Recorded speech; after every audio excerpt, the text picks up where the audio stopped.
Alright guys, gonna do a quick overview on two Ganzo knives I just got in the mail. Let's look at the numbers, even though they're gonna be in the video title. It's the G7533 carbon fiber right here, and the G7393-GR right here. Green G10 carbon fiber. Pretty sure it's a laminate on top of G10. Okay.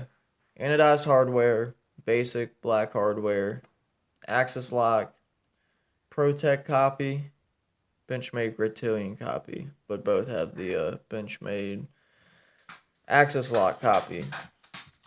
Here's the box they come in. Looks like a decent knife box, not like some cheap Walmart plastic that it would come. A lot of cheap knives come with. You get a little silky type knife bag that it comes with. Alright, so what do I think? Well, I'm not a big person on buying fakes, and these knives are all over YouTube talking about the quality and the price range that you can get them for. These knives go 15 to 20 bucks. Hold on, my freaking dog is snorting. Charlie, trying to do a video over here, dude. Thank you. Appreciate that. Alright. Anyways, this knife came perfectly centered, very smooth out of box. I was really surprised. A lot of people talk about them needing adjustments right out the box. Basically to operate the Axis lock one-handed. I'm not going to close it on my hand. I'm trying to do some video a little more awkward. Anyways, this knife was really smooth. It's one phosphor bronze washer and one nylon. I don't know if I'm going to be able to get that in camera. That's your phosphor bronze. Your nylon's up top there. It's hard to see because it's white. Okay. No milled out liners.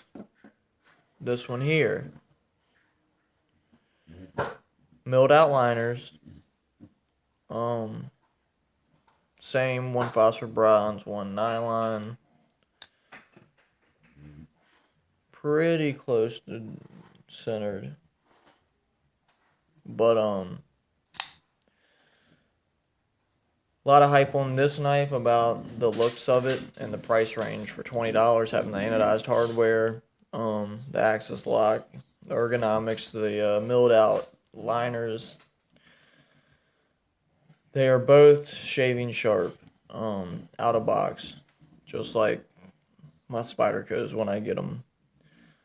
Well, I will tell you, there was a problem with this knife, as this knife was very smooth operating.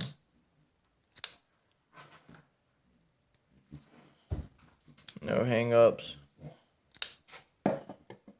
This knife wasn't, and still isn't. I thought the knife was going to have a pivot issue, and that's why it was rough. But if I disengage it, it's just really freaking gritty.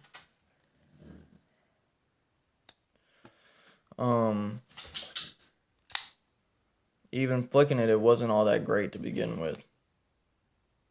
And so I was thinking, okay, I will take it apart. I will polish one of the washers, the phosphor bronze. See if I can maybe loosen up the pivot a little bit. But when I hold down, let me see if I can do this on video. Alright, let me see if I can get this lock stick.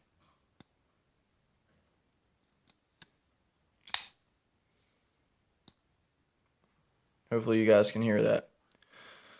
But it's really gritty closing. But if you hold down the Axis lock,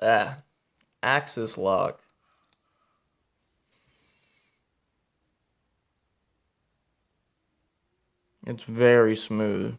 So what it is the back of this knife, or the Axis lock itself, is rough. And that's what's catching. So I need to take it apart and polish the back of the tang of the knife and the Axis lock.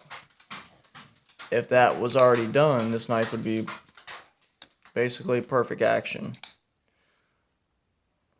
And see, that lock stick makes it really hard to disengage the axis lock. Makes my thumb sore. Alright, so not the issue on this knife. This knife, one-handed manipulations are easy. When I do disengage it and let the axis lock rub on the tang of the knife, pretty smooth. A little teeny bit of grittiness at the end, but not bad. For $20, I'm not unhappy.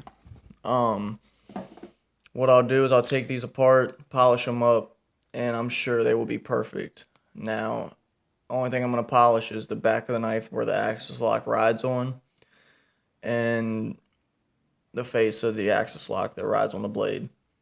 Other than that, these knives will be perfect. Definitely going to carry this one here. May carry this one some, we'll see.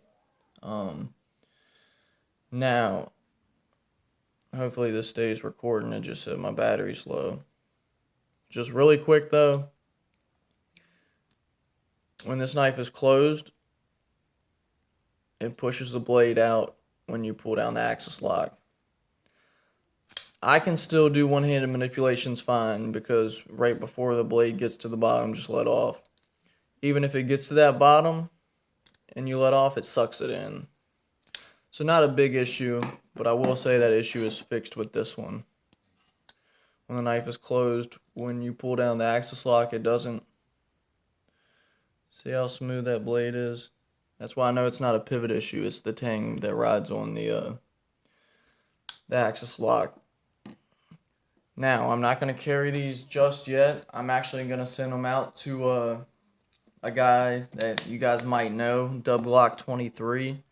Been talking with him on email a little bit, and I'm going to send him some knives to check out just to see what he thinks.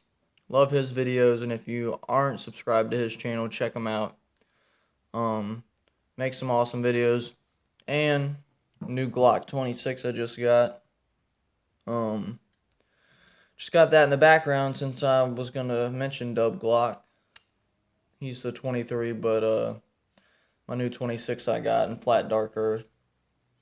Put the fiber front and rear sights for the red and green. They're not night sights, but they're not badly priced, and I like the way they look, so we will see how those go for a little while over the original field goal shaped rear sight that made of plastic that Glock sends on their guns, which you may never have an issue with, but always heard to replace it. Another video I'm gonna have coming up really soon is I'm gonna replace the trigger bar connector with the 3.5 pound connector from Zev Technologies.